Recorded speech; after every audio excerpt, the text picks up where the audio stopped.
Thank you very much for the opportunity to come and talk to you today. And I'm probably going to mainly focus, I suppose, more on ethics rather than a huge amount about palliative care. And one of the problems sometimes when you're trying to do a three-part presentation is not duplicating. So I might find, so apologies in advance for some duplication. I suppose the first thing you have to think about is the purpose of ICDs. And I liked Jim O'Neill's idea that some devices are about improving your well-being and some are about prolonging your life. So what do healthcare workers believe that ICDs are for? And I suppose fundamentally healthcare workers think ICDs are to prevent preventable death. But there probably is a bit of slippage sometimes, and particularly among non-cardiologists, that they're not exactly sure what an ICD is for. But fundamentally an ICD is to prevent a preventable death, because the preventable death is an arrhythmia. And what do patients and families believe? So some of them believe it's to prevent a preventable death. But other people believe it's actually maintaining life. So it's not so much that it's stopping you dying, it's actually keeping you alive. And that is saving your life. And then recently, probably about 6 months ago, I met a patient at Beaumont Hospital, and he looked like Santa Claus. I can't even think of his name, but I just remember a man who looked like Santa Claus. But he had an ICD in place. As far as he's concerned, this is keeping him alive and keeping him going. So we had the discussion with him, and what do you think about the ICD? So he actually knew what it was. He knew it was preventing an arrhythmia, but he loved the drama of telling people it was keeping him alive. And then the problem then is they were discussing switching it off. So you could have a very logical discussion, it was switched off, but I think he really liked the drama saying this is keeping me alive, this is the only thing keeping me going. You're thinking, but you know it's not, sir. Oh yeah, I know that. But it was that sort of challenge then about then trying to persuade his cardiology team, and particularly cardiology physiologists and technicians, say it's actually okay to switch it off. He knows it's not keeping him alive, but he just likes saying this story. I suspect that story was told an awful lot in the pub, with pointing to the scar. So if you think about ethics and how you're actually going to talk about ethics, and I'm going to talk very briefly, do a very general thing about ethics, and then I'm going to talk about ethics and basically using a framework, and apologies, I'm not just saying this, the fact that this audience is mainly not doctors, but I'm actually going to use the Medical Council guidelines for ethics for doctors. And the reason I'm using that is that it's actually straightforward, it's up to date, as in it was published a couple of months ago, it's compatible with Irish law and with Irish healthcare policies. And I don't think there's anything in this that would contradict anything that will come from the Irish Nursing and Midwifery Board. The other reason I want to apologise is that I'm aware there's some people here from Northern Ireland. And again, I think a lot of what's in the Irish Medical Council will be very compatible with what is from the General Medical Council. But I am aware there's some legislative difference about decision making when people don't have capacity. So, if you're talking about ethics and how do you decide how is something ethical or not? And I was at an interesting meeting this morning where it was in DCU where people are asking, and just people chit-chatting about governance and corporate governance, and can you actually teach ethics to people in business, or do you just have to hope they get it? Or do you have to hope that it comes from the leadership because you can't actually teach it? But I suppose when we're thinking about ethics, among a lot of the people present, and I think looking at people of my generation would have learned very little ethics in medical school. You would have learned stuff, very Catholic ethics taught in pre-med by a Jesuit priest, which didn't then seem to permeate any further. But then maybe over the last sort of 20 years or so, big focus on teaching of ethics about the principle-based ethics. And various principles have been based on biomedical ethical principles from Beecham and Childress, about 4 principles. I'll come back to those. The thing that's coming in a lot now in sort of ethics in general is about values-based. So what are the values that you should hold, what are the values that you do hold, and there's something ethical in that, how well it supports those values. But you can think about utilitarianism as a way of thinking about ethics. Because all of these ways, when you've got different things, you decide if something ethical or not depending on a different framework. And the challenge sometimes is that people work out of different frameworks, or people aren't too sure what is forming their ethical thinking, but they can be very clear that what they want is ethical and what somebody else wants is not. But it can be very difficult then to have. And I think sometimes what people need is a bit of a practice at the discussion of why you're saying something.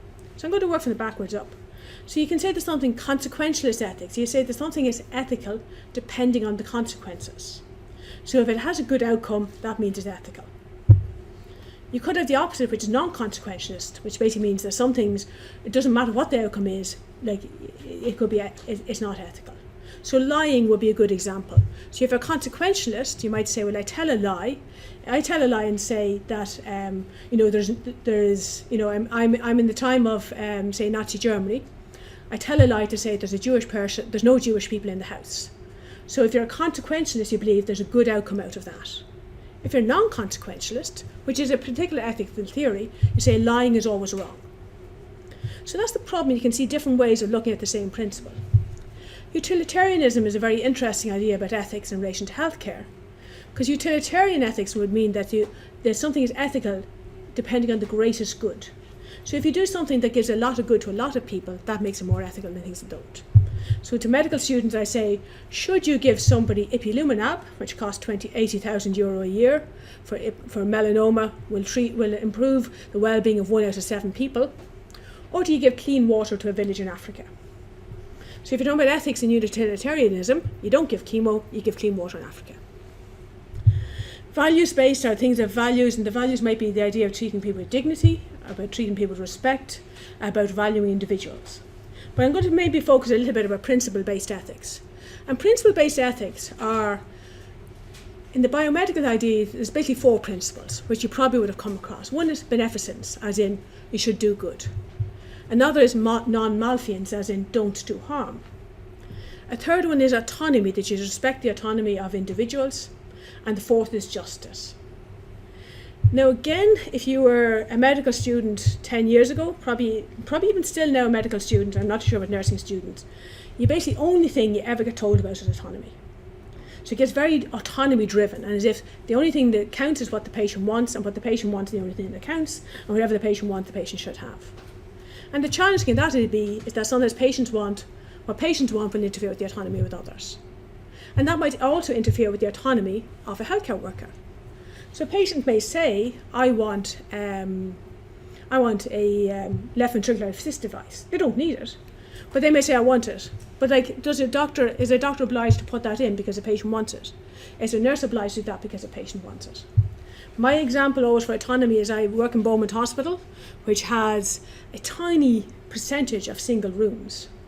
So somebody says, what does a patient want? A patient wants to live in a single room in Beaumont. Are they going to be allowed? No. Because there's other people who need the single room in Beaumont. But they're dying. I'm saying, doesn't matter. Other people need the single room. Because some people need it more than people want it. So I think it's not like the autonomy, and how does the autonomy interfere with the function, with other people's autonomy? So you can have your autonomy as long as you don't interfere with other people's autonomy. So that's sort of principle-based. So beneficence is doing good, non-malfeasance. And the idea sometimes to think about how are you making ethical decisions. I think it's important to sort of say, practice having the discussion. And sometimes you might need to have the discussion not on the Friday of a bank holiday, when there's somebody with an ICD in place and half the team think it should be switched off and half the team think it should be left on. So ideally you should be having these as a sort of a run-through discussion. Or if you have a bad weekend or bad discussion, then say, can we talk about this when it's all calmed down? Rather than wait for the next bank holiday Friday to have the discussion. And then to figure out, why do you think something is ethical or not? This is a very simple definition of ethics, that good should be done and evil avoided. Or sometimes said that harm avoided. Now that is from Thomas Aquinas, Christian philosopher. So, because that's the other thing that sometimes derives ethical decision making is what's culturally appropriate. Because what is culturally appropriate can vary from one place to another about what decisions are made and how they're made. And I know when I was doing the Master in Ethics, probably the only thing which is universally considered that it is wrong to do is torturing children. Because there's lots of countries in the world that think torturing adults is appropriate. There's lots of places in the world that think killing people is appropriate. Judicial killing, wars, there's lots of reason for that. But probably torturing children is probably the only thing that would be universally considered as unethical. And again, the slightly shocked looks, people thinking, there's other things which are... But if you think anything else you think is unethical, you will find people who will argue why it is. But I'm not too sure you get too many people on the torturing children front. And I say that's why it can be just difficult trying to work this out. But you could say the good should be done and evil avoided. But again, what's defining good and what's defining evil? So, this is the Guide to Professional Conduct and Ethics for Registered Medical Practitioners in 2016. Important part of this is this guide and the previous guide. They're on the website, they're freely available. I don't know if you're aware of the plain English mark. Are you aware of that? It's a way of just saying that this can be read by people with the average reading age, which in Ireland I think is about the age of 10. So it's not that they're saying doctors have a reading age of 10, but the idea is that this should be able to be read by the public. And again, I think it's important because the medical council is saying this is in the public domain. What should the public know about what doctors need to be doing? So, first thing is consent. And I'm not going through it all. So basically, patients should be able to consent. Consent should be voluntary. And part of your role as a doctor, but this also as a healthcare worker, is they should be trying to help patients make choices that are informed and are right for them. Also saying that consent is required by law.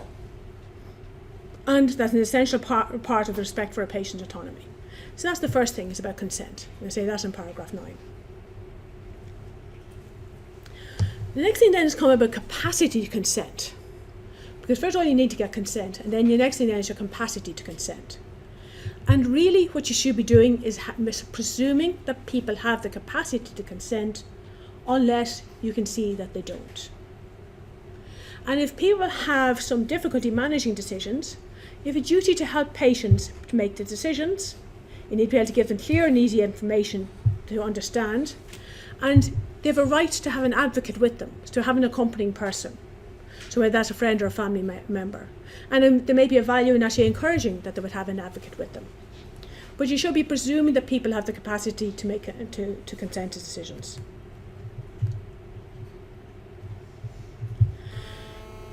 Now, the people who don't have capacity, they still have the right. They should be treated with dignity, and you should respect their personal integrity. You should seek and listen to their views and involve them in the extent to which they're willing and able. Because people may have the ability to have some discussion about what's going on, but they may not be able to understand the implications of all the treatment choices.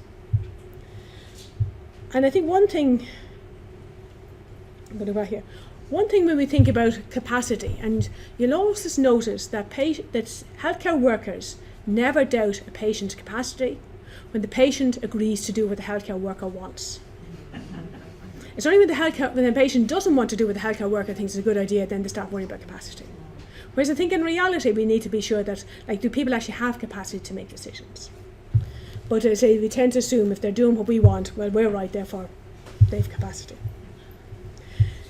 So when you're trying to then assess capacity, you have to see, do people understand what's the information offered? Can they retain the information long enough to be able to apply the information to themselves and to make a decision? And can they communicate the decision? And this is what people need to be able to say they have capacity. And capacity is decision specific. Because people may be able to make decisions about whether or not they would take a paracetamol for a headache, but then you may have people who may not be able to understand why a blood test would be necessary. So they may say, I hate needles, but that's not the same as saying, I hate needles, you want to do a blood test to see if I got kidney failure, because if I got kidney failure, you're going to change my treatment. Their view might be, I hate needles. So do they understand what's been offered and what's been turned down? And I think is sometimes the challenge. Do they understand, can they retain the information, apply the information to themselves and come to a decision? And there is a problem, I think this relates to one of Jim's cases as well, is that if people cannot communicate a decision, they cannot demonstrate that they have capacity. I say it's decision specific. So people may not have a capacity for very complex things, but may have a capacity for simple things. If people don't have a capacity, you need to see, has anyone got legal responsibility to make a decision on their behalf? And to say, in summary, in the Republic of Ireland, the answer to that is no, they haven't. So, because the enduring power of the attorney in Ireland does not apply to healthcare. Being the oldest daughter does not mean you're a decision maker. Being the spouse does not mean you're a decision maker. Being the favourite son does not mean you're a decision maker. And variations on that theme.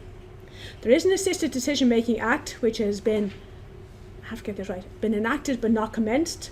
So therefore it's not yet law in Ireland. So in Ireland at the moment you don't have healthcare proxies which can be appointed. But if there is one, and particularly basically if people are a ward of court, if they're a child, they would have somebody who can make decisions on their behalf.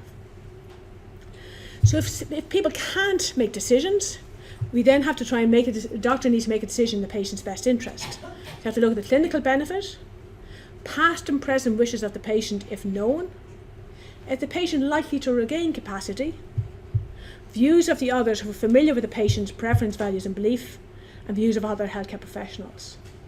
Important one there is the second last, views of others close who are familiar with the patient's preferences, values and beliefs. Because very often you might hear what the family's preferences, values and beliefs are, but what you're actually looking to them for is what are the patient's preferences, values and beliefs. I think it's useful to know that the family's views as well, but you're really looking for what they know the patient's views are.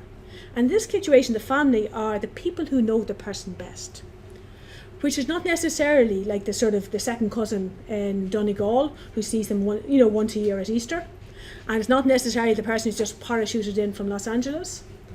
And I think an important thing to think about is, say, people who are living with disability, intellectual disability. Very often, people are living within institutional care. The people who know them best are the staff in the institution, rather than necessarily the second cousin in Mullingar who gets phoned on a Sunday evening to say, like, should Mary be brought to hospital? So it is a consultation process, and then you're trying to make a decision. You could say the medical council at the moment is saying patient's best interest. The new decision-making bill would say that you have to act in good faith and on behalf of the patient. If you can separate the difference between acting in the patient's best interests and acting in good faith on behalf of the patient, I'm not well done to you. But anyway, I think the view is that doing the patient's best interest is considered paternalistic. So advanced care planning is also an option. And I think within the medical council it is well recognised that you can make an advanced care plan. And so basically making plan now for treatment you would want in the future if you lose capacity. And an advanced care plan applies if it was an informed choice at the time, if it covers the decision that has arisen, and there's nothing to suggest the patient has changed their mind. And that's the medical council. When you're talking to patients about making decisions, you have to think about what information do they need, and you have to give them enough information to make a decision. And the amount of information depends on complexity, the risk involved, and then the patient's wishes for decisions. Because some people just don't want a lot of information. They don't want to make a decision. They want to leave it at that. Important thing about advanced care planning and also current care planning, you're not obliged to provide treatment that is not clinically indicated. So that's the medical council guide. The HSE consent policy, which is around about 3 or 4 years, makes very similar points. It recognises advanced care plans, and not many people know that, but it's actually in the HSE consent policy, part 1 in section 7.8. It also addresses issues of incapacity, very similarly to the medical council guide, and then there's a separate section on do not attempt resuscitation. And I think the HSE consent policy is a useful document to look at. It also has a patient and family information part of it, which unfortunately at the moment you can't download, but they'll send it to you if you ask them. So the ethics of ICD insertion. Does the patient have capacity to consent now? Is it likely to return? Is the patient very vulnerable? Like, are they post-cardiac arrest? And do they see that this is life-saving? If they don't have this now, they're going to die immediately. So are they feeling that they've been rescued from a cardiac arrest and therefore need to have this? So are they able to make a considered decision? When you get to the ethics of ICD switch off, does the patient have capacity? Is it likely to return? And you have to make a decision now by switching off the ICD. And possibly the problem is that maybe, and I think it's come up already, sometimes the decision about ICDs hasn't been made soon enough or hasn't been considered soon enough. But if people don't have capacity, are they likely to regain capacity? If they're not likely to regain capacity, well, when do you have to start making the decision now? So basically, the fundamental question is the ICD going to prevent preventable death? Does the patient understand the purpose of it? Do they understand their current situation in relation to heart failure or cancer or comorbidities? Have they got capacity? Does the family understand the situation? An important thing, how much conflict is there within the team? Because I think you have to recognise there can be conflict within the team between doctors, nurses, and it's mainly doctors, nurses and cardiophysiologists. Is there much conflict within the team about whether the ICD should be in or not, or switched on or off? Because the problem then is you end up with stress, as you know. And I say normally on a bank holiday Friday. And really, you wouldn't start from here. You wouldn't start at the thing where you have the stress and nobody's too sure what to go on. So possibly what you need to do, and I think it's obviously what Jim does, but I think from the research will show that he's probably a minority doing it, that you need to have better information when the ICD is being planned. You need to have an understanding, what the current illness is like and what's happening. You need to then see what the patient's consent is now for their ICD, what their values, wishes and preferences are, about their health in general. And ideally, if there is a sort of a family advocate who could also then be there being a support of them, for them into the future. Thank you.